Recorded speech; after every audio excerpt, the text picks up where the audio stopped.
Hello, everybody. Mike Mangini here.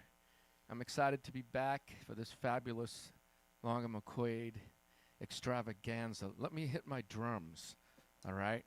And I'll try not to bust my teeth on this microphone. I'm not used to one of these things in my face. So let's see what it sounds like here. Maybe a little view from the top of the world. Hint, just a little hint.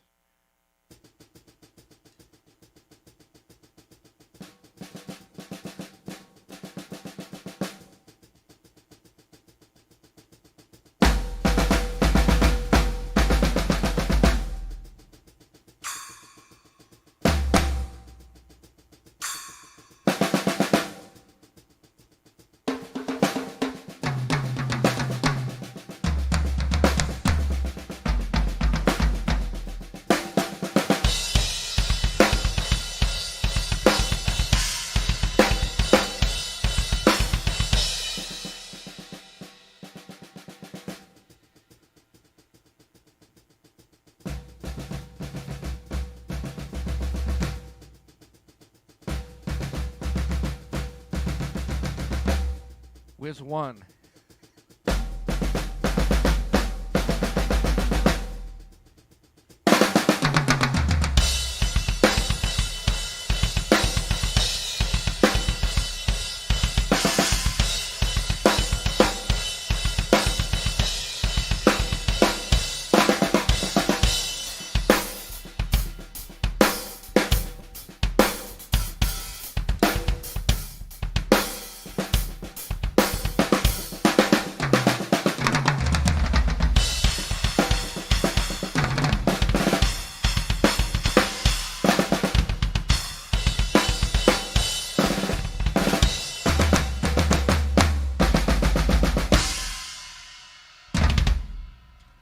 And there you have it. So, I am going to take questions, but I just want to be clear up front that this is called From the Drums, meaning there's a perspective that I have back here, or any drummer has, and there's a method to my madness in particular. I know everyone has their own ways, but as a lot of people know, I have found the common thread between people. Just on a purely modular mechanical level, like as simple as two arms, all right, with all the senses and everything. And I do want to say one thing right away to start out, because the last one I did, I heard later that there's just a little confusion on my explanation of the order of senses. And then when I checked it out, I'm like, oh my gosh, I didn't quite say that exactly how I should have. So let me start out with this. It's going to be really interesting because it's kind of the thread to how I do everything anyway. So it'll help people have some questions to get at me with this kind of thinking. So here it is. The sense of sight, you don't have to see. And I didn't say that last time. What I mean is that everything really is shape and form. You can hear shape and form with stereo, you can feel it. And at the end of the day, if you can't feel something, you can't play it. But my whole shtick is, how do you get from not playing something to playing something? Like, I can't play it, but then I'm going to do these things, and then I'm going to end up, and now I can play it. Okay, so the order of the senses, the shape and form are first, because that's how everything really begins. Like, if you just think of the first person that drew a triangle on the ground. If you read Augustine, he's got a great take on this. He makes it simpler than I probably will. But, where does that triangle exist first before it's drawn on the ground the first time? You know what I mean? So it exists in some shape and form realm. Anyway, I order everything where I use my sight first. Now, when learning consists of closing one's eyes, you still have kind of the same sensation because of the shape and the form. But for me, where I'm looking does change my mind, meaning the thoughts in my head. Like if I'm looking at my left foot, and I'll just talk a little bit more about what I played and tie it in. I'm going to tie it in with the whole premise of the night, and then I'm going to just take some questions right away. But I'm watching this left, right, right pattern with my feet that I can show you from above. All right, so it's left, right, right. And live, when I play this pattern in a view from the top of the world, I actually put my foot across. See if you can see it. I'm putting my foot across and hitting the hi-hat pedal along with the sampled hi-hat, which the sampled hi-hats is actually this hi-hat tuned up a little bit, and one is tuned a little bit low. So anyway, I'm doing this. So, but I'm playing a view from the top of the world, which is a 23 pattern, meaning it's 23 of these things. We can call these 16th notes. If I call them 16th notes, then that's what they are, because I'm the composer. You know, if I call them 8th notes, that's what they are, because I'm the composer. I found out that's kind of the rule, except that you wouldn't be a very nice composer if you call those quarter notes. You can, but it's really not user-friendly when you're reading music. So it's kind of a common sense thing. So this is 23. I'm going to call them 8th notes. Okay, as I'll say 23 8 notes. But this is a pattern of 3. So if you do your multiplication tables, kids study them in school. I reference them all the time. Check this out. It's 1, 1. So now the 1 instead of here is here. So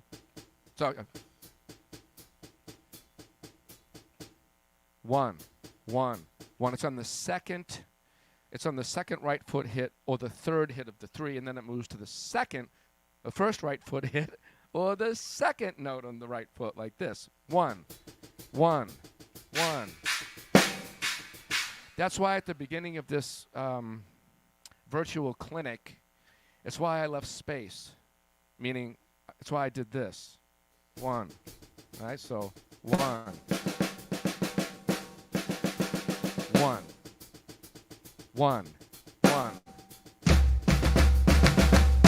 Okay?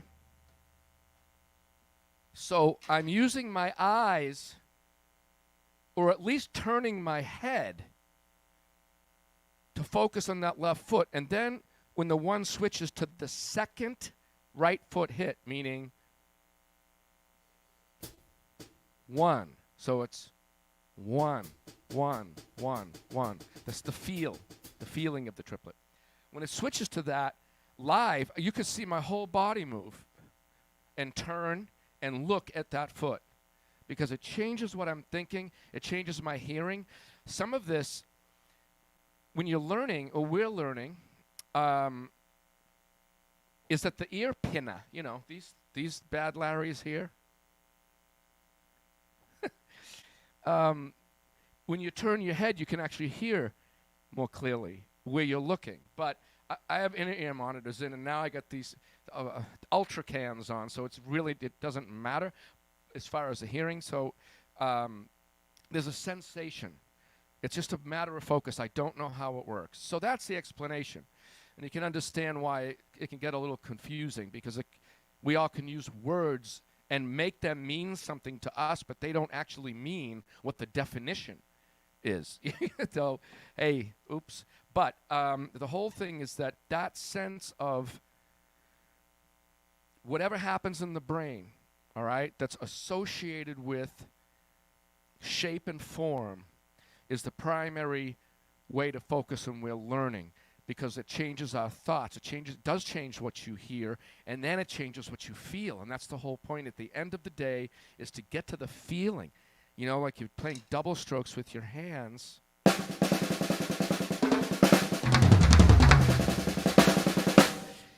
I know what I'm feeling. You can watch me all day, but it's not going to help you if you can't do that strongly. You can listen to it all day. It's not going to help you. You have to be able to feel it. So when you learn something like that, and then I'm going to ask Matt to look at some questions and stuff. When you look at things like Oh, is my elbow down? Oh gosh, and you look at your arm or just angle your head in that general direction. I don't know how that works, but it's really cool. You get a sense of the muscle groups that are working. And so that shape, the shape and form of this changes the way that you feel. And at the end of the day, if you can't feel it, you can't play it. That's why when someone does not know how to explain what they're doing at all, and I can do that too. I can play stuff, I don't know what it is, but I feel a sense of time, you know.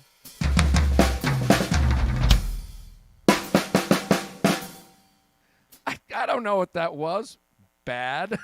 Like, unmusical, musical, whatever. It's just ethereal, weird, whatever. But I don't know what it was. You understand what I'm saying? But I could feel it. So that's when someone can just do this.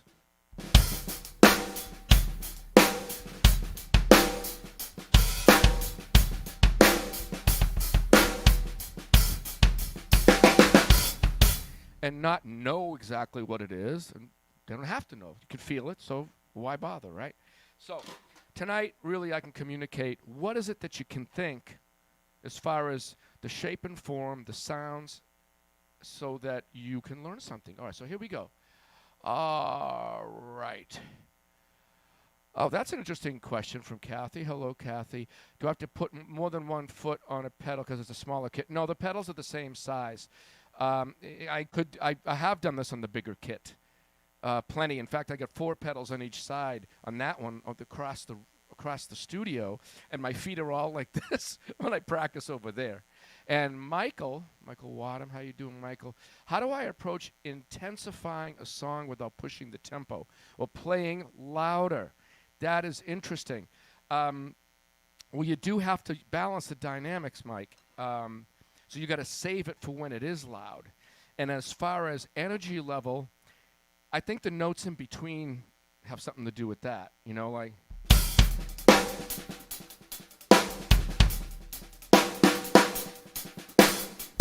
You know, it's those notes in between that give it that, ooh, what is that? You know, so I focus on the dynamics of the notes in between and the swing of them. You can't even hear swing these days on albums. You know what I mean? A lot of stuff is like flattened out, or everyone's so loud. Everyone is so loud that you got to smack everything just to be heard. Just to be heard.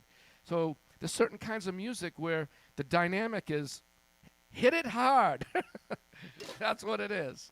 And so in that case, the notes in between can have a little bit of a shape and swing. Like instead of every note being like this, you can kind of swing it just a tad.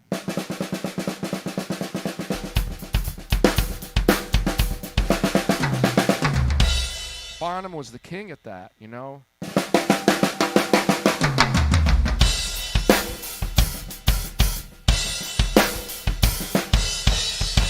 You know what I'm saying? It's those notes in between, like, Alex, what am I thinking when I'm playing polyrhythms with 3 different rhythms? Do you count all the rhythms or subconscious? I can answer that, Alex. What's happening is I am using my senses like Photoshop and like audio. Let's just say that on my Pro Tools rig here, and all these microphones are going in the rig, and they're separate microphones, okay? Separate microphones. So if I record all of these separate channels, I can go in later and manipulate each one separately. You cannot do that with the human body. So I have to layer everything. And let me answer this. This is really interesting. So what happens is I hear the one of whatever bass rhythm that I'm in. The bass rhythm is the notes between the pulses. So if you got a pulse like this, what goes in between that determines the style sometimes. Meaning, I could put 5 in there.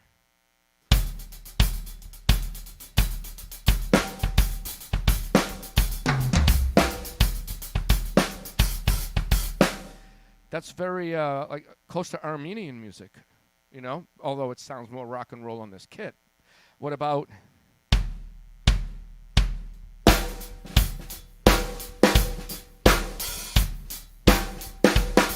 So I'm thinking shigga digga digga digga digga digga digga digga digga da. That's my first thought. Now with the notes in between, maybe dugga dugga dugga dugga. Let me do the 3 because that's what was in View from the Top of the World. Da da da da da da da da da. I'm watching or feeling or hearing the way that a pattern fits against that. But your mind can only be in one place, your selective attention. Everything else has to be layered on it like this. Let me play the... So I'm thinking da, da, da, da, and I'm watching what's happening with my hands, let's say. Or I'm perceiving the shape because I can see it. I'm perceiving the shape that way. I can also feel it and hear it. So if I'm playing, I don't know, double strokes over this, what I'm thinking is da da da da da da da da. I'm now hearing those double strokes as triplets because my head is focused on them. You know, I'm looking this way, and it's making me focus more and feel more because I'm aiming my head at it, you know?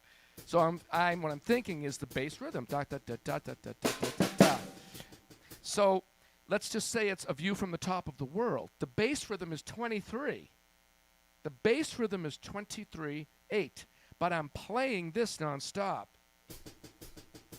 So what happens is I perceive the first grouping of 23 with that sound as if the left foot is 1, like da da da da ba da da da da, you know, ba ba da ba da ba da ba ba ba da ba da ba, up to there, and then I perceive it as this, like the sound flips in my head. It goes from this da da da da da da da to this da da da da da da da da da to da da da da.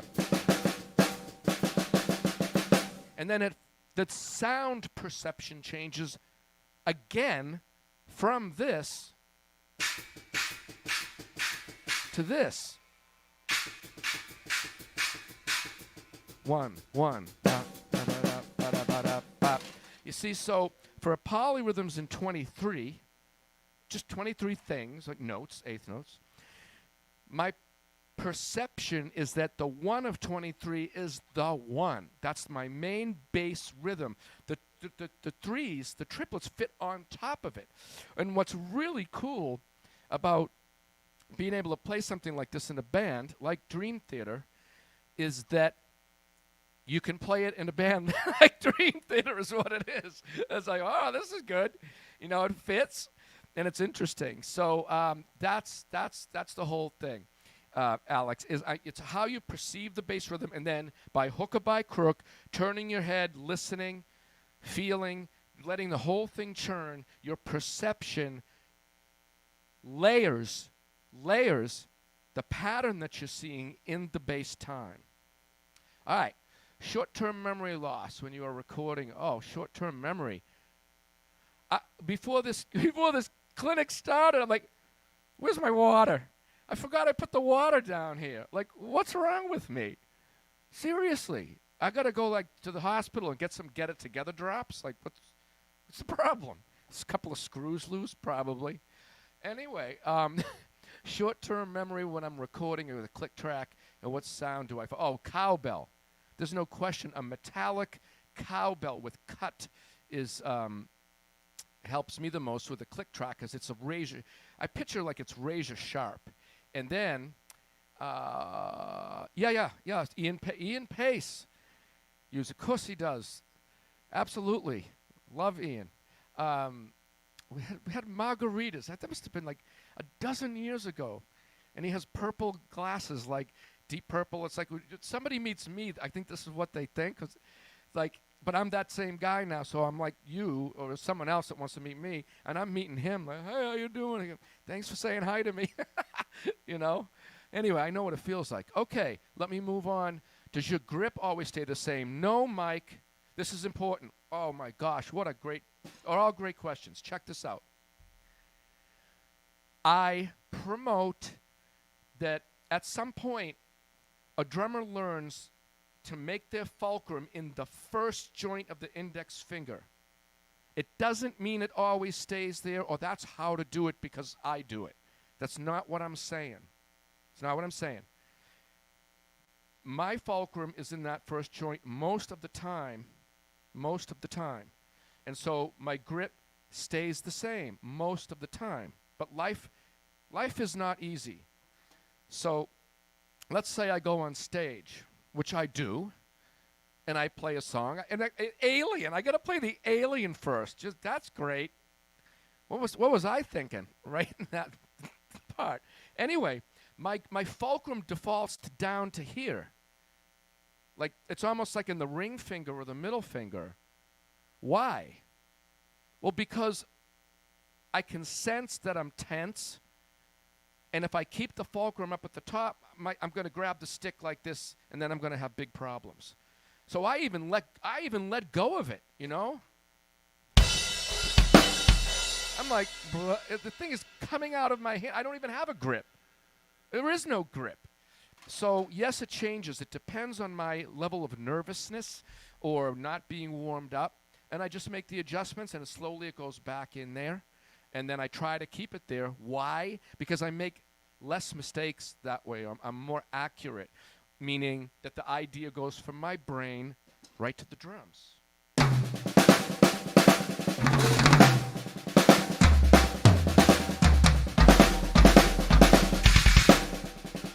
So when I just did that, and I went da-da-da-da-gat, my grip stayed the same, but I flexed the lat muscle and under the bicep here.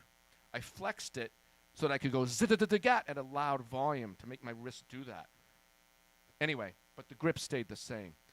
Simon, any tips and stretches for a long show? Oh, to not get injured. Oh, I'll tell you what. I am stretch lazy. I get body work on the road, okay, from therapists. They should probably do the therapy inside of my skull, right? But they're doing therapy on my body. And they're releasing the toxins and, oozing the muscles and all that. There's bumps, there's knots, there's, junk in there, right? So I get, like, once a week when we can. Or like, let's say every so many shows, I get my body work done. So I don't stretch. And every one of those therapists tells me what a goofball I am. Like, why don't you stretch?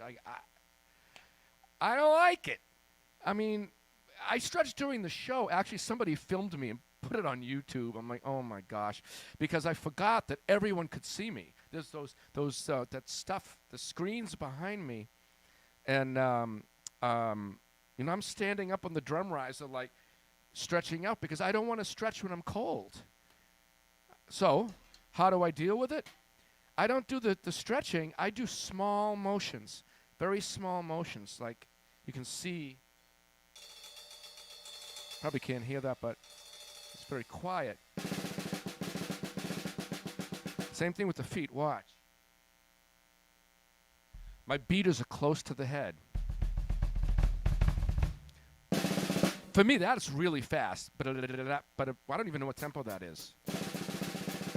But for me, it's very fast. But if you notice, the beaters are close to the head, and I'm quiet. That warms me up so well. It gets me so prepared to play the drums. I can't even describe it. I got to change the camera angle. Hold on.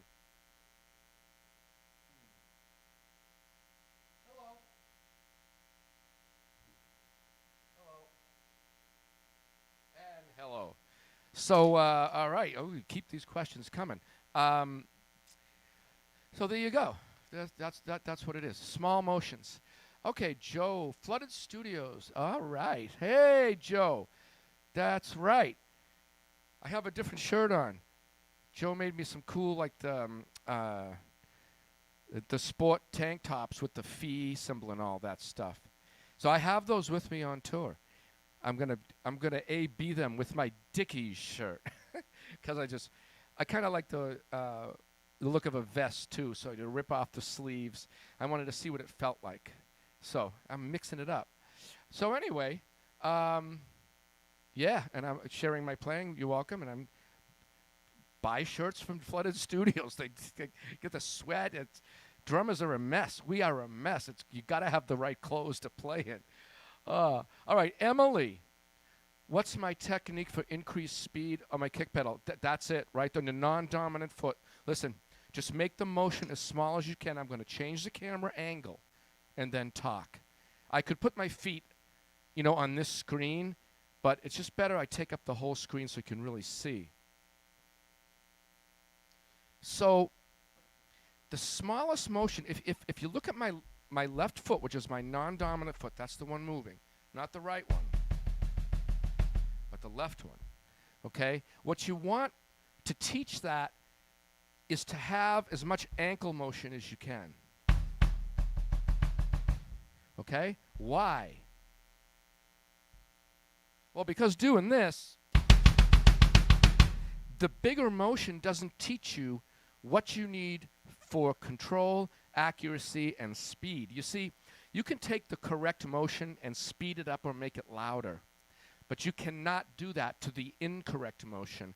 And big motions are not the motions to use when learning. The smallest possible motion that I found, I got better on this last tour. That almost never happens. I usually go downhill because I'm playing, I'm not practicing, I'm just playing.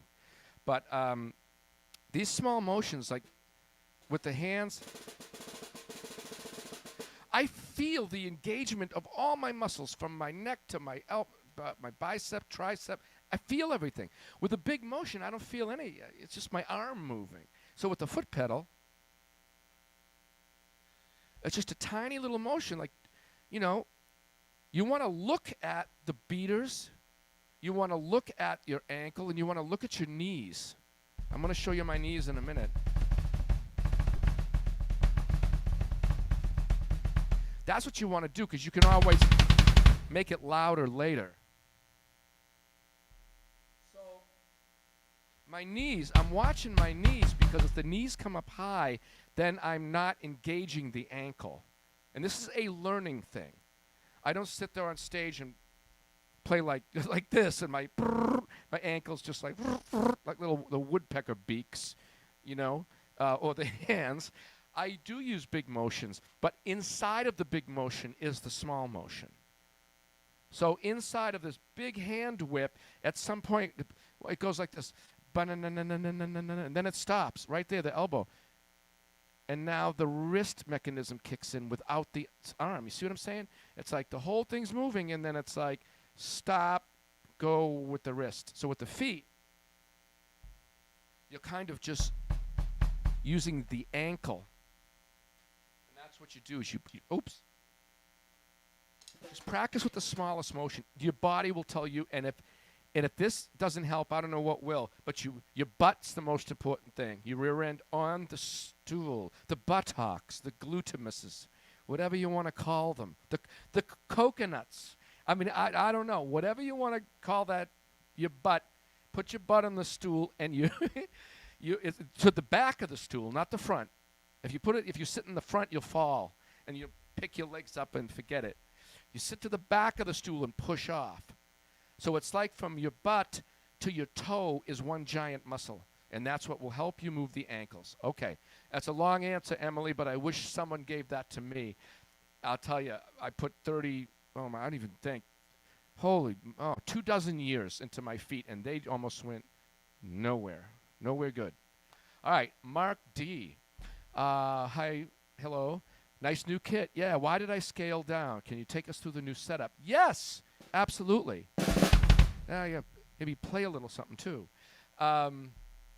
So the first thing is the primary reason why this kit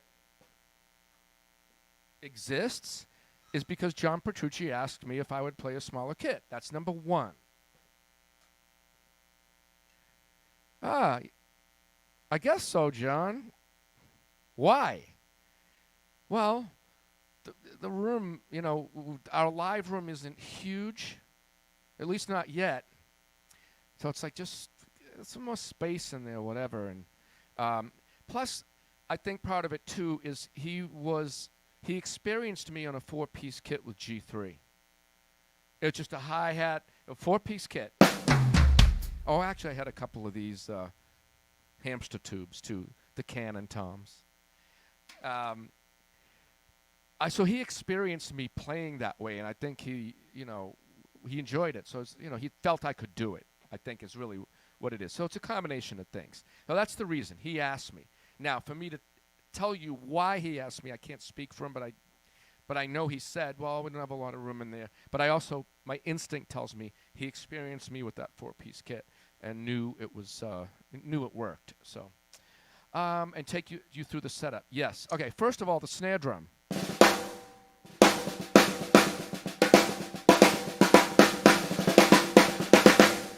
I have really good news. They're giving this kind of snare drum away. And there's some kind of a contest. And I'm definitely not picking anybody. Matt, you want to kick in and tell about this? Tell us. Go ahead. You want to say something about the contest? Oh, okay. All right. Oh, they can't hear you. You know what? This is one of those moments. It's like, I hear voices. Can't you hear the voices in my head? And then the guys show up, put me in the white suit, and then I do have to get taken to the hospital for some get it together drops. See, it's going to end up there. All right. I know you can't hear Matt. So there's a contest of some kind, but Sensitone. This is a slightly different alloy than the one they're giving away by a little bit, but you put a Remo P77. Or a control sound. There's a controlled sound with the dot on the bottom. You put one of these puppies on there, and I'm telling you, the Sensitone. And I made the switch to take them on tour. So it's a big deal, I think. So that's what that is. And then the next snare drum, this is actually my signature, my used-to-be signature snare from Pearl. 10 by 6.2 depth, and it doubles as a high tom or high. I don't have 4 octos here. Mark, you know how I usually have 4. I only have 3, but this acts as the high one.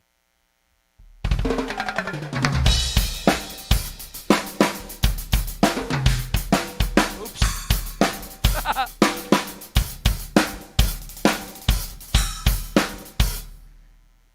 That's 6 o'clock, which is our second song. Anyway, you can see it's the highest one. It's nice, and then and a view from the top of the world. I actually turn it on and off. I do that for the show about 5 times. I turn it on and off. So that's the first thing, is that this doubles as the high drum, so that I don't have to set up a 4th tube drum, the Cannon drum. Why was that important? Because I wanted to minimize everything. Like, what are the least I can do? What's the least I can do here? I've got to have 4 high-pitched things to play all the old Portnoy stuff and to play my Bridges in the Sky, which I should probably kick in and play after a few more questions.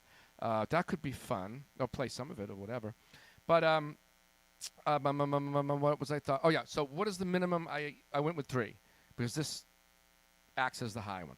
And imagine that, a Dream Theater album with 1 rack tom. And a tour with 1 rack tom, right? Because you could call this a rack tom. That's whatever. All right, I just caught myself. Anyway, the record was done with 1 rack tom, the 12. And for the tour, I had to have a drum on my left to go in between these 2. Stuff like Ministry of Lost Souls and About to Crash in the Portnoy era, which is unbelievably well-written drum parts. I can tell you they're a lot of fun to play. So I'm hitting myself on the microphone.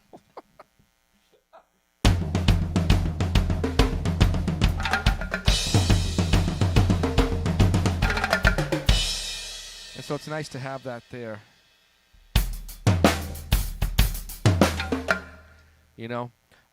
So that's the 14. Live, I have the 14 gong drum. Live, these are all gong drums, gong floors, meaning they have one drum head on them. So I truly do only have one rack tom. Anyway, 12, 14, 16.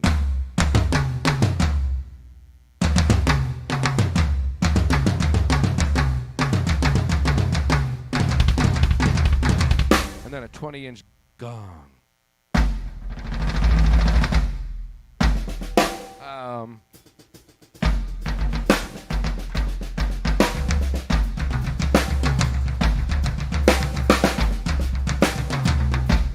Let's see, 12, 14, 16, 20. And then the cymbals, I have one regular hi-hat.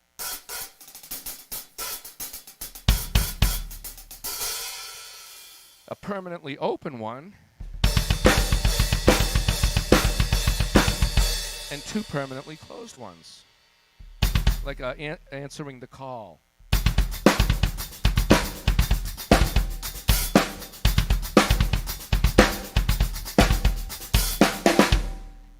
No, that is Awaken the Master. What is wrong with me? Oh my gosh. Sorry. I guess the tour dulled my brain. I don't know what happened. Anyway, these are permanently closed. I've got an A custom. These are all Zildjian, as you can see. I didn't have to say that because you can see it, but I want to say it. It's a fun word, Zildjian. All right. So I've got the 14-inch A custom, and I've got 13-inch set of new beats,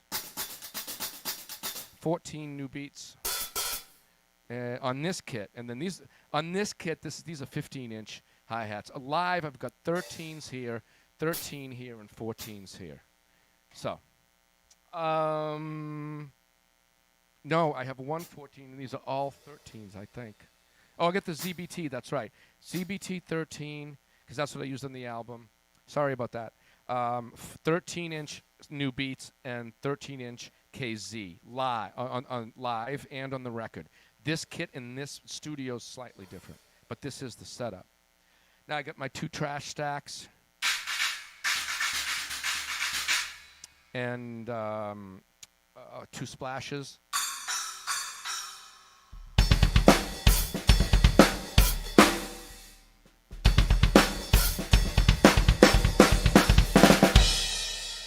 So, effectively, did I get everything? No, I got these two. I have the 21-inch China on the left. It's a Z. And then a 19-inch Z3. And then two 18-inch medium crashes. I'll move that. Sorry. Oh, I know. I moved my microphone earlier. I'm like, those cymbals, I can't see that. What happened? I've got Demon Drive. These pedals are, this is actually a lefty slave pedal here and a righty slave pedal here. And they meet in the middle. These are not the main pedal off of double pedals. These are the slaves. And I put them together. There's a company called Offset that has a pedal that you can buy that's already this. My tech, Eric, put these together with the Demon Drives. So we needed a lefty double pedal and a righty double pedal to put them together to make this. They would feel like, oh, man, the pedals. And here is the regular hi-hat. And then these are Roland KT10 pedals. And over here is a Roland TM2 module where the sample of this hi-hat, and it is this one, is put into the TM2. See how there's like high and low, high, low, high, low. It's this just tuned. So that's what's down there. I think I got everything. Oh, the trash former here. How can I forget the cymbal I invented?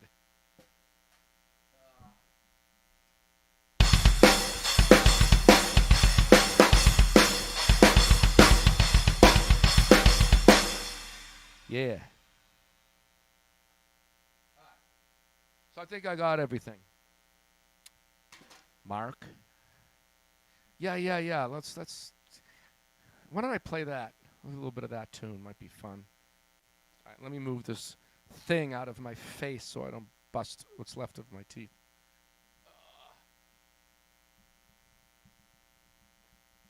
Flip, did it?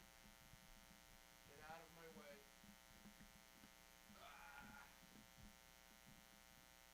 I'll probably hit that thing.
hilarious. My pedals are completely off the drum. I don't even think I've tightened them in 8 months. And I knocked this microphone out. I hit that. That moved, and then I hit my hand on that drum. That was fun. Ah. Okay. Well, that brings up some interesting points, though. I'll fix the pedal in a minute. So, at least you got to hear some playing. Hold on. Oh, boy. Ah. Alrighty. Let me change the camera. And I hit that. The stick flew out. So, all right, I'm going to get to these questions in a second. So what's interesting about my playing that now is, wow, for the mix to get to you, I'm hearing a certain thing here that's not what I normally hear. In other words, my drums in my ear are, I don't know, maybe 8 milliseconds to 7 milliseconds after I'm actually hitting them, I hear them. So I was like, dude, it's not a flam quite, it's just, it was like, wow, I do not like that. But it's an interesting thing, you know, because speaking about the learning process where we're, you know, perceiving the shape of this and the feel of that, you know what I mean? All it takes is a little something to just throw you out. You have to learn how to get through obstacles, especially live. It's really, really difficult. And before I answer these questions, let's see, because I have questions from Alex, Brett, and then Mr. N2. Okay, I'll get to you guys. Don't change that, Matt. I wanna see these 3 comments. Thank you, sir. But Matt doesn't exist. I'm not hearing his voice right now. Trust me. Okay, so, and I'll get down and reattach that pedal. But you want to know something interesting? It's like, let me say a few things, because this is really, really a great experience for me. You know, you think you'll learn. Well, maybe you don't. There's always something new to learn. I am not used to playing the songs on this kit. I've just been on tour for 2 months. That things are slightly different here, and my body was going here, and the drum wasn't there. Like, this is a little bit lower than the other one, so I was like, uh-oh, you better move that. And I hit a rim on one, and I dropped my stick. I'm like, oh, my, that's kind of like 3 inches too close. Like, uh-oh. Then the microphone came off, like, oh, I don't want to hit the microphone. So all these thoughts are going through my mind. It's somewhat hilarious, but the drums being like, you know, just so many milliseconds after I hit them, I'm like, oh no. So anyway, with that said, this is fun. Alrighty, let me get to the questions. Alex, how did my playing change after I moved to a much smaller kit for the album and tour? My playing, this is an odd, it hasn't changed. It's always, you know what? I wish that just the room microphone, like I got one in back of me here. I like to put a microphone where I'm perceiving things, like here, you know, from the drummer's perspective. Anyway, I wish that all the albums I'm on, from Annihilator, waiting, Set the World on Fire, to Waiting for the Punchline by Extreme, to Labrie's solo work, to all the Dream Theater ones, I wish that they were all released with just the room microphones, and you wouldn't hear a difference. You just wouldn't hear it, especially in the phase of actually just laying the tracks down and not anything done at all, studio-wise, like nothing done. It would be the same. Every album would be this. I haven't changed. I can't change it. It's kind of like why no two people can sound alike. And you can't. You just don't. Like, people on the same drum set are going to sound different, you know? So, but I'm me. So I'm not a different guy, a different person, a different hitter for all these. So no matter what kit it is, I change the kit every tour. There's always something I change every tour. But if you ask me how I changed, I didn't change my essence. What I did change as a drumming protocol, meaning what am I thinking when I go like construct drum fills and stuff and beats? I had never thought to play on a regular drum set but lead with the wrong hand, so to speak, like my left hand. Like a lot of fills on A View from the Top of the World start with the left when I'm going righty. You know what I mean?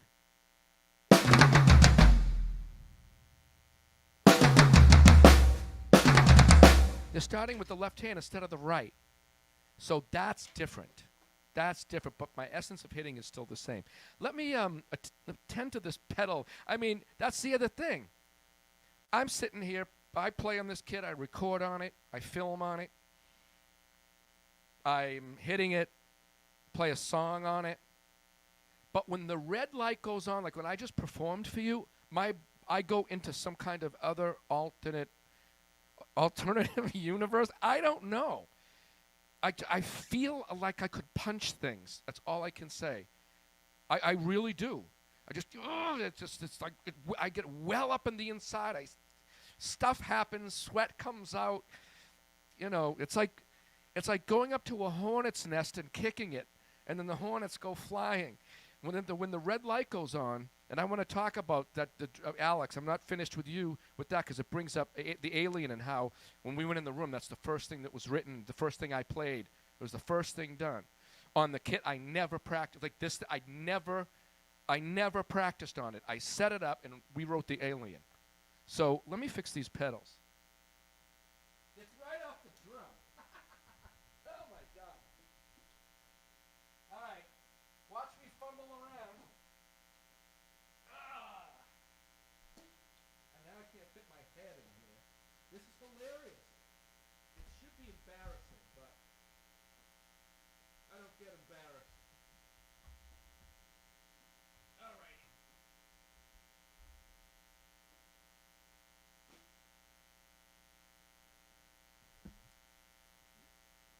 I should have actually changed the camera and invited you down there with me. Just to act like it was supposed to happen, right? So,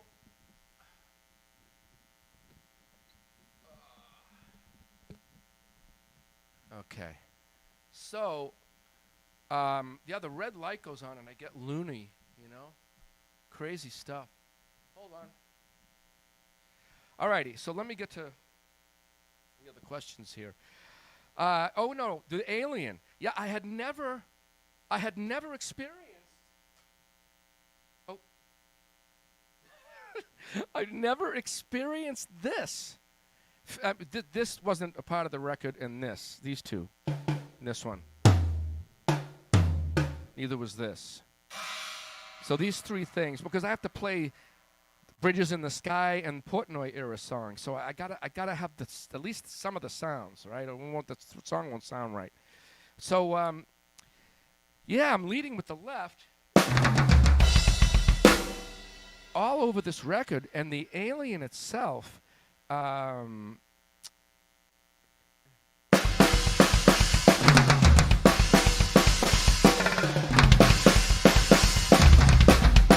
every single fill starts with the left hand. Everything starts with the left hand in this. So yeah, I'm glad. Actually, glad you asked that, Alex, because I'm the same hitter. I would sound the same on all these records. It would be me. You would know in 1 second. But that's the room mics, and that's me hitting. That's dynamics. That is the way my stick is hitting the cymbal. I mean, jazz cats, you know, if they play with a drumstick that's wood, which they do, the way that their thumb touches it changes the sound of the ride cymbal. It's like, yeah, man, you know, I get this cymbal and ride cymbal, and it's listen to this, and they just groove it and kill it on their own drum kits. And the way they grab, I can't say I do it now because it's been so many years. As it again, you know, you got to play loud, the dynamics kind of go out the window. But bottom line is, if you heard my room mics, I would sound the same. I do sound the same in all of them because I have some of that. So it's like, I know it's me. All right. Will I please break down the fill I played just before the guitar solo on Hip Today? That was 30 years ago. I don't think I can remember this.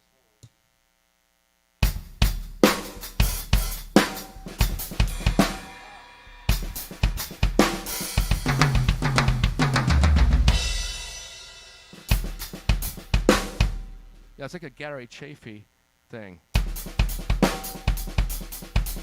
His Linear Patterns book, 3 and a 5, I think. I know, Jonathan Mover showed me that one time. I just I had to have. Can I have that? Can I use it too, please? It's such a cool move. So thanks, Chaffee and Mover. But that's the whole. Yeah.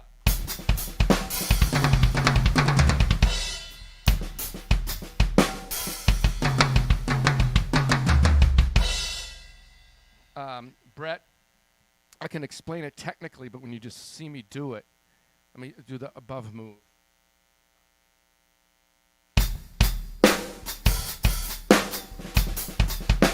That's it. Imagine that. That just popped out of me. Wow. I put myself back in the studio. That's weird. That was 1990. Oh my good gosh. When was that?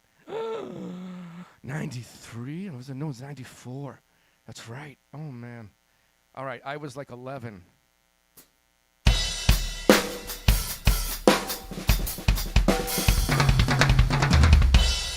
That's it. All right, Brett, that's it. That's it. Yeah. All right. Mikester and 2 drums. What techniques and mental focus did you prepare yourself with when you prepared for the recent tour? Oh, we've been dealing with the last few years. Oh, yeah. Let's get me going on that topic. Oh my gosh. I'll tell you what. My mental focus was this.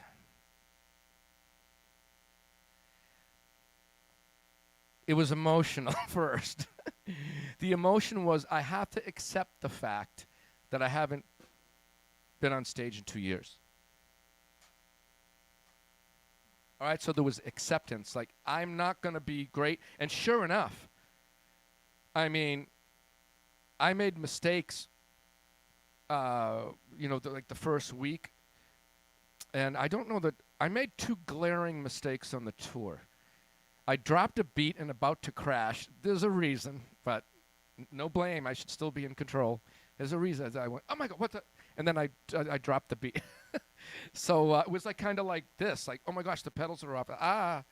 But I dropped the beat. And then Count of Tuscany, my ear mix, I heard what I thought, because I have to play to the sync to the video, so I got to click, right? And I heard something, but it wasn't there, and I thought I was a 16th note off. So I shifted the Count of Tuscany part by 1/16th note, because I thought I needed to do that, and I didn't. So what happened is I went ahead. I went behind a whole 16th note. It's a tiny little thing. But I played the next section, and I'm like, oh my God, what's going on? As I thought I was in the right place, and then the band was like, I was like, oh my God. So I'm like, I'm just gonna go and like, I knew where it was. But I went with it. I'm going, like, here comes the stop. Boom, stop. All right, now you're in. Right, so I fixed it. But anyway, my mental focus was that was going to happen. I mean, emotional. I was like, I got to accept that something's going to go down because our bodies are not used to this. So that was the whole thing, Mikester, is just the acceptance. And then the mental preparation was to visualize myself on the stage. That's been my audition secret, sort of. It helps. Like, if you put yourself in the situation, then you're there. Like, so I pictured myself on stage. I've been doing this since I was 22, and it helped get rid of panic attacks, and nerves and freezing up and, just my whole body just tightening like a, I don't know, tight. That's all I can tell you. So I visualized. That was my mental preparation. Put myself in there. And then that's how I could get myself out of trouble, like to recover from these 2 mistakes that I made on the tour. I mean, big, like that's a mistake. There's mishits all over the place. And, do you have to define the word mistake, really? Right? You got to define it. Because it means one thing to someone and something to someone else. And it's one of those words that's relativistic, which is not a good, relativism's not good, but relativistic applications is normal. At any rate, yeah. All right, I just went off on a tangent in my mind. Oh my gosh. So the whole thing is the preparation. I did not play everything perfectly for 2 hours, that's for sure. I don't think I've ever done that in my life except maybe one day. And what was I going to say? Just seeing it, visualizing it. That way I'm like, I'm already there, and then something happens. Because you got to understand, I'm going to check this out. Playing Dream Theater music with a click track is not twice as hard as playing it, just feel whatever you want and play. I would love that. Oh, yeah. It's not twice as hard. I don't know that it's 100 times as difficult. Everything changes. The pressure. Like that one little note that goes off, it's a train wreck. What, are you going to stop the show? That mental pressure is there. It's so difficult. Plus, to hear, it going, skipping all over the place, it would be very easy to mess something up. So the focus it's really, really, really, really, really, really, really way harder than just playing them, because I'm that guy. I play the stuff. I just play it. Okay, great. But to the production, you have to change. We're going to morph into that, and it's really, really hard. So part of my mental preparation is visualizing everything going on, and like, what am I going to do if the whole thing comes down because I made a train wreck, or no one knows where they are, or something happened, because our ears during this tour, we lost our monitors and it kept playing. This happened to us a few times. And you can't even hear yourself. Jordan is all ears. He has no amplifiers. So he's looking at his his keyboard, and he's playing with me, with us, on stage, trying not to, do anything but stare at his fingers. So visualizing myself on stage with these disastrous things.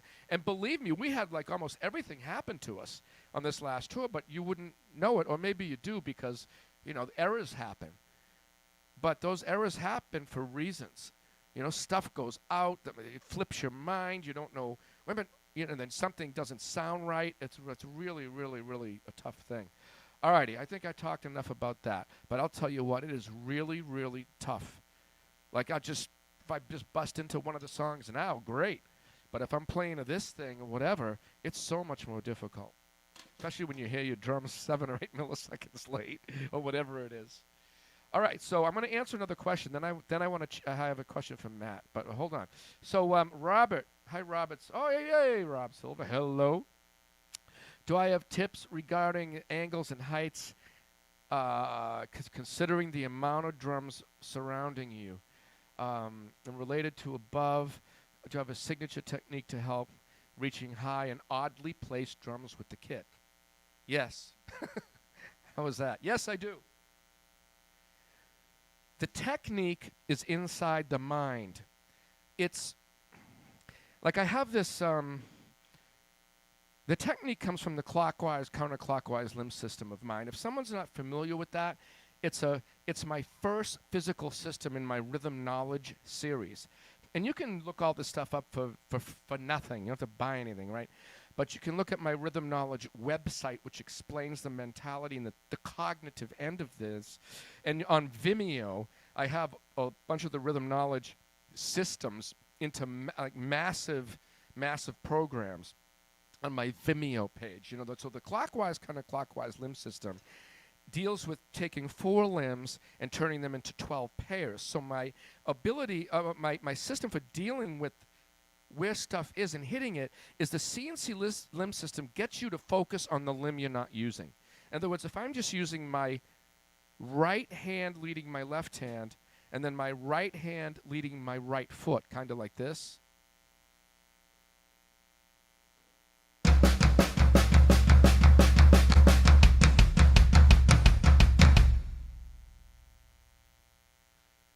Who would think this, what I'm about to say? Who in their right mind would think that the way to get that nailed is to think about the limb you're not using? Why?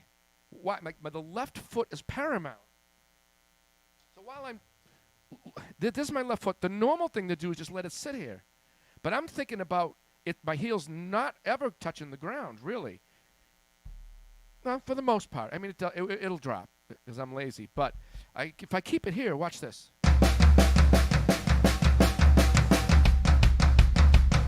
Now switch. See how that left foot was ready? It was ready to go. So I'm thinking about my body mechanics, my trunk. So the technique is you think of your toes on the pedals, your trunk, your shoulders, your head, and your eyes. You break your body down into 4 areas. That's the technique. And so let's say this is placed strangely. This is like not at the same angle these are.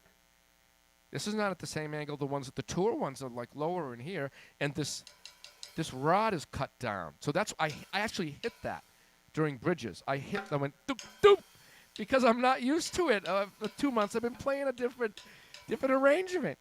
Anyway, I'm thinking about turning my trunk minimally, and my shoulders next, and then my head, but my eyes a lot. So like my eyes are moving more than anything. My trunk is turning slightly so that my shoulders don't have to be uncomfortably turned for me to do this. So that's a technique, if that makes sense. So I'm thinking, okay, I'm going to go up the drums. Here it comes. But my left foot, and I should probably have that camera on, is the heel is up. And then dip and turn, dip and turn. Dip, elbows down. So I'm thinking about my body mechanics. That's the technique. And it's something anybody can do. Okay, so, alrighty then.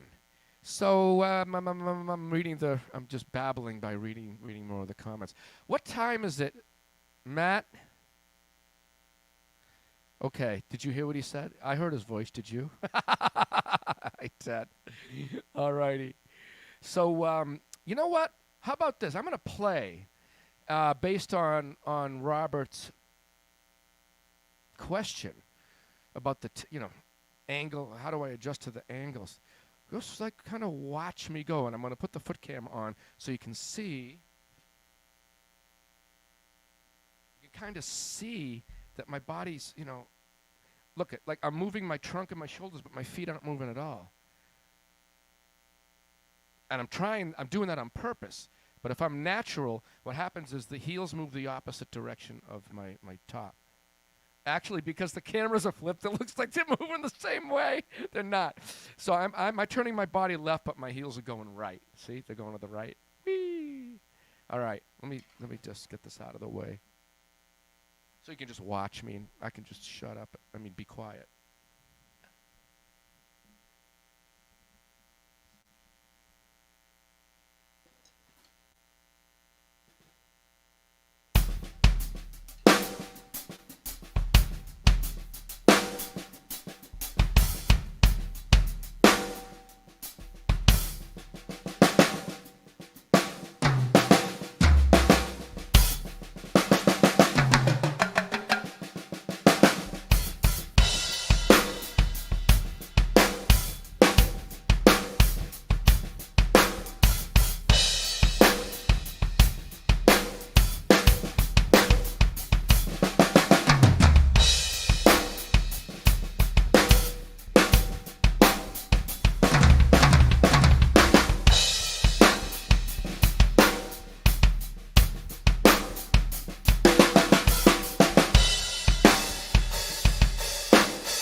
I purposefully, didn't play it like a million miles an hour.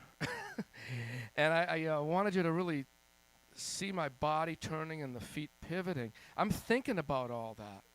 I'm absolutely thinking about all of that, but just enough. I'm not overthinking. A brain can't not, a person can't be void of thinking. And even if you blank your mind out in blackness, you're still thinking blackness and nothingness. You're still thinking something. I don't know how to shut the brain off. If someone wants to build a switch, I'll buy it. I will buy that switch to turn me off from me. I'll tell you that right now. I got to tell myself to be quiet more than anybody in my head, especially playing live. Oh my gosh. All right, so let me read this next one. Alessandro, how you doing? What is the process of recording an album with DT? The process, well, it depends on which album you're talking about. I can only speak from my perspective. So my perspective is being zero involved, nothing, zero, nothing. Here is the music. And that's okay. I go in and I don't even know how to play anything. In 2 weeks, I'm out of there. Learning it, doing it, boom, bada bing. Okay. Then there's the other side of it, which is when I say everybody contributing equally, it doesn't mean everyone's writing the equal amount on a song. It means that everyone's ideas are thrown into the pot for most every single section of the music. I'm not talking about anything to do with lyrics or vocals now. This is just music I'm talking about. So the latest process is 5 people in a room chiming in on just about absolutely everything. Just about. And then it's kind of like you have that many opinions, and if the idea's not strong enough, it's not going to make it, which is why A View from the Top of the World burns like from the second it hits until the second it's over.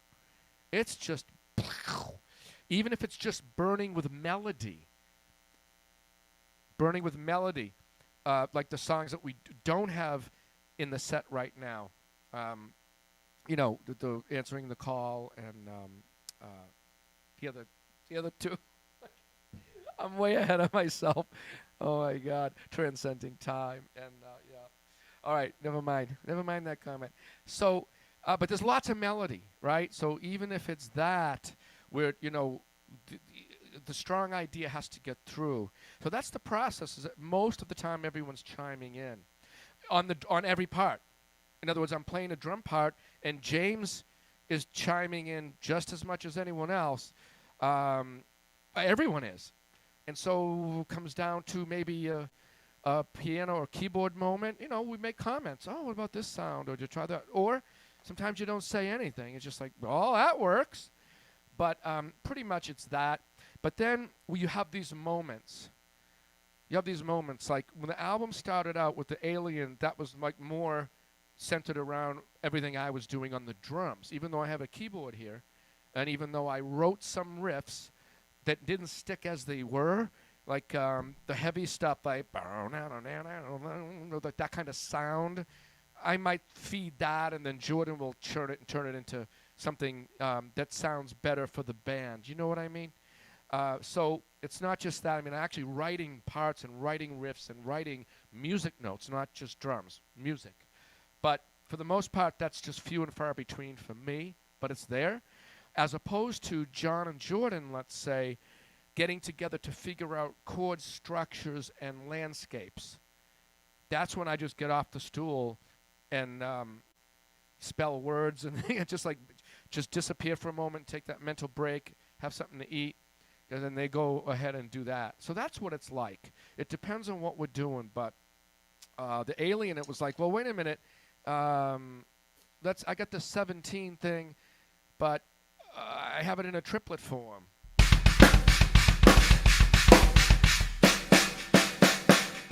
It's 17, but it's a beat I've been doing for a while in triplet form, and then I have it as far as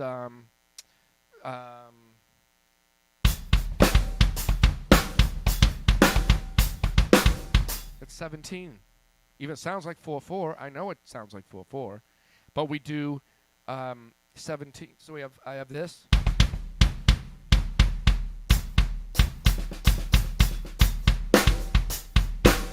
So the writing process is like, well, I got the 17 thing, here it is, but I got it triple form, I got it in a 4/4, or I got it in 17, and then everyone starts chiming in, well, let's keep it in 17 for the whole time, but make it sound like 4/4, but let's not correct it for 4/4.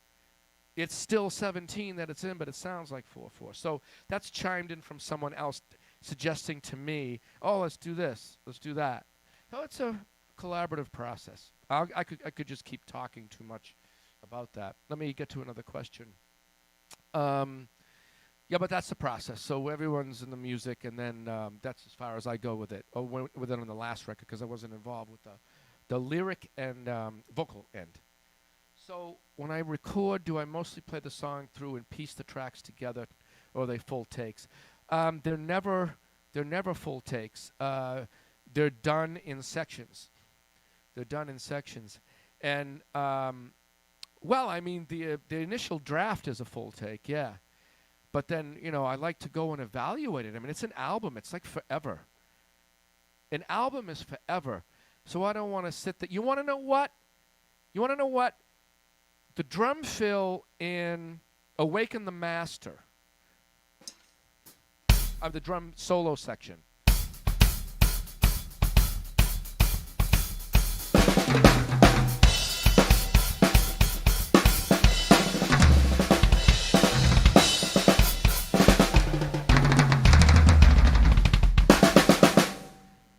See, I just ended it. That was one take done, and then later I'm like, well, but I didn't. The band's not going to know where one is because I'm going all over the bar. So I changed. I ended it. Ba bum bum bum. If I play that with the music, you'd hear what I'm talking about. But so I could say, well, I did it in one take. Yay. But it's forever. So I'm like, I don't care about that, about saying that. I've done that plenty of times. And not with Dream Theater, though. So the initial, okay, let's play this down. And we record rehearsal. So huge sections, just playing it through. And then I'll go back and piece it in because it's forever. I hear things differently. When you're on the drums, you feel. So you play from that, and then you hear it back. I'm like, oh my gosh, I didn't realize that the keyboard was playing that, well, I gotta play that. I gotta catch that. So why would I not change it? So we do it in pieces. I do it in pieces. Yeah, we all do. The Lizard Prince. I love your drum solo at the end of Finally Free on Distant Memories. Ha ha ha ha. Some people don't. That's great. Live in London. If I have any comments on my approach, because it's so wild, compared to the original, is what you wrote. Yeah. It's my thing. I mean, look at when I change a drum part, it's got to be because I feel a little creepy taking someone else's full expression. When it's, solo-y stuff. Do you know what I mean? That's more of a personal thing. So I changed it. That's when I change. Like if I play 6 o'clock, like we're doing on tour, I can't change certain things. Otherwise the drums don't sound right. Even though I don't sound like Mike. You're two different people on the same drums are not going to sound the same. Just not going to happen. So that's a no-brainer. I don't know why anyone would try to think that that's even possible or think that any human being can do that to anyone else and then get upset about it. No. You fight. You will lose. You will lose every time you try to battle nature and natural law. You're going to lose every single time. It's not worth it. So I just give in and go, I'm not going to sound like anyone else, but I'm going to play the right part so I don't get hit with a persimmon or something, or a star fruit. Imagine that. No, nobody, please. Nothing. I'll have to put plexiglass up there. and you'll get thrown out. So, oh my God, you know what came to mind? I can't believe this. I was 18. One of those lighted sticks almost hit Geddy Lee.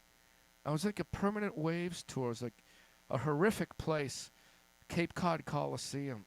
Yeah, there was a makeup show too. I think a light stick went flying. I was not happy about it. Anyway, no persimmons and no light sticks. Okay, Rodrigo. Oh, wait a minute. I got to finish the question. And then I play a little bit, and then we're going to be done. When I change something, it's got to be because, there are staple parts, and then there's expressive stuff. I don't want to take anyone's exact. It would be like copying a drum solo of someone else's. And that end is like, that's what it is. And I start out learning it, and then I feel weird, and I go, I shouldn't really do this. I know that someone's going to, there's always a group that has something to say, and it's like, whatever. It has no impact on me. It's not going to change what I'm doing ever, and it doesn't. I could care less. But the bottom line is, with my band is happy. So like that, finally free thing. Here's the vibe. I think somebody broke that down too, because I did nail it. Like what I played, I meant. And it was spot on nailed. So it wasn't like there's no mistakes or anything like that. Something that's out. There's nothing out. Like everything is in, but I meant it. It might not like it, but everything was meant. So here's the feeling. Think about this for a minute. The emotional feeling, it's like, these are my bandmates. These are my bandmates. I'm playing for them first. They're the first ones I'm playing. I'm playing because they got to play to me. Everyone else is important, but secondary. That's why I got to play the part right, to the album. Otherwise, it's not the song. That's a no-brainer, right? But so my emotional point was to make them have to figure out where one was sometimes, so they would do. It was just fun. It was nothing more than nobody else exists except for us. Nobody. It's just us. Like, we're in the room. Like, people that see that happen live, we're not two different people. Like, we are the same people on stage, like, behind the scenes. That's what we'll do. And we'll just bring it right to the stage. So that's why it's like that. Even though I understand it's extremely complicated, and it does not sound like the original, and it's not supposed to sound like the original because the original's the original. That's like beautiful. Let's leave that. If I'm going to match it, I'm going to match a drum part and try to play,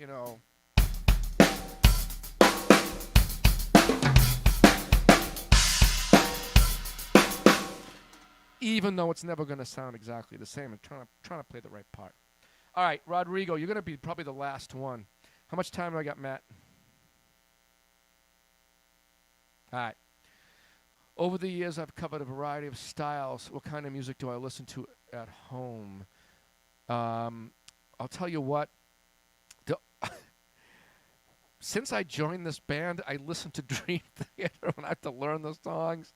I listen to all the stuff I record and the stuff I write.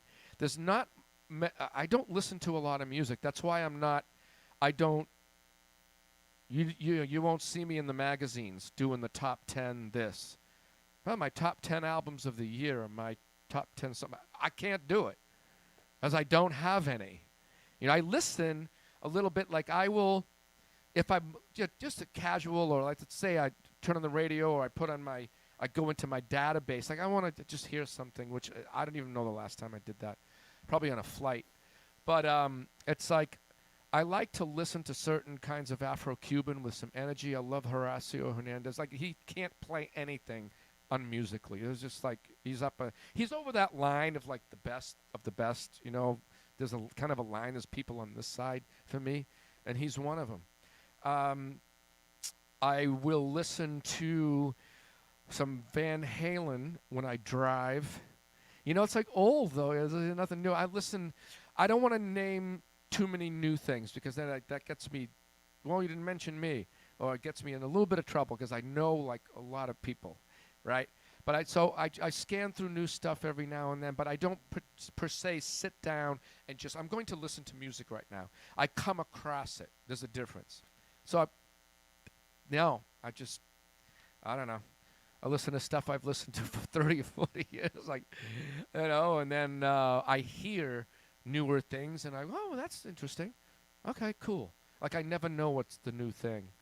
I'm just not I'm not that guy. I am not a jukebox guy. I'm just busy writing and editing videos all the time and working and working and working and working. That's what I do. All right, so yeah, we're gonna have to kind of call it, aren't we, Matt? No. Yeah, yeah, yeah, yeah, yeah. Yeah, you know what? Maybe I should play Awaken the Master because there's um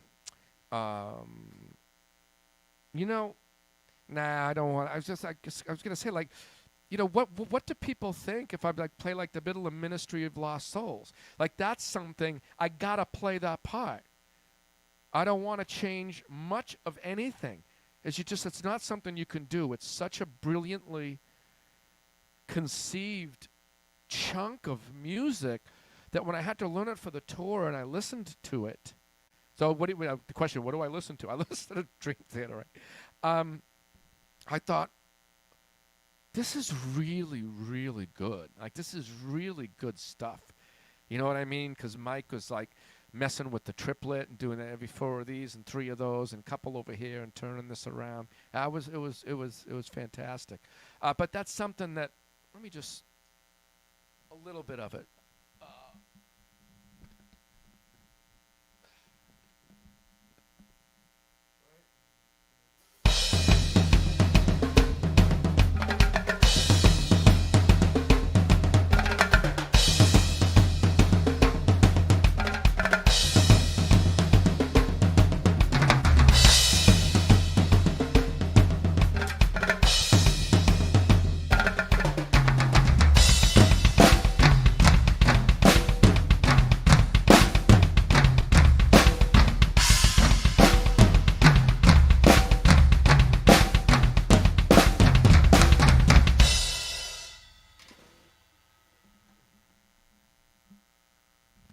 Like that. I can't, if I change any of that, it's like flag on the play. I'll flag myself. I don't need anybody to tell me that.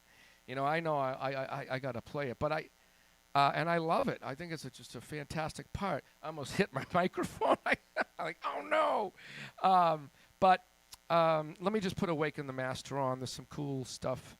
And are these angles going to work, Matt? Or should I do it from above maybe with the feet? I don't know.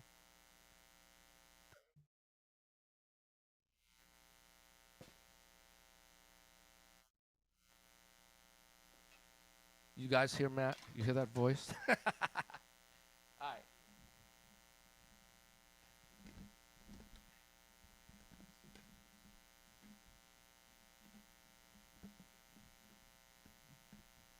Probably going to hit that.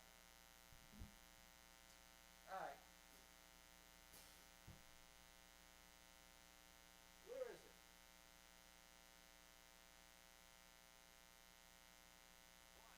Awaken. 1, 2, 3, 4.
has not done this in, how long has this kit been set up here?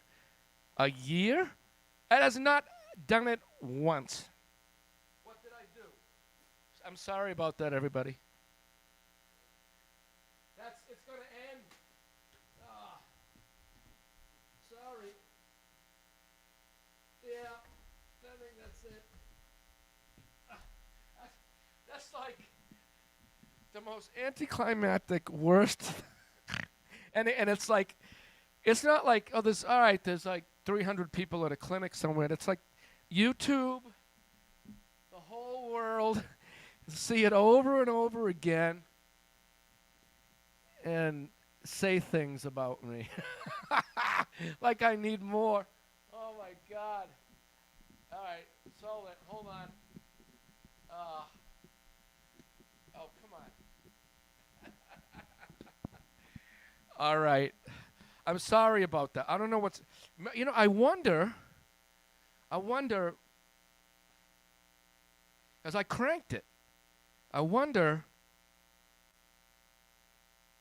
this 24-inch kick, because I tightened the head. It's really bouncy. Was it throwing everything up? I shouldn't do that. I mean, I played the whole Distant Memories tour with this exact kind of a thing. So I don't know what I did. Sorry. All right, so I just totally fizzed out. Good luck to anybody who won the Sensitone.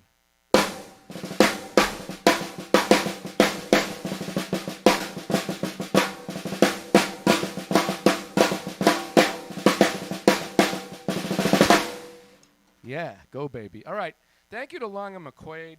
Thanks to Erickson.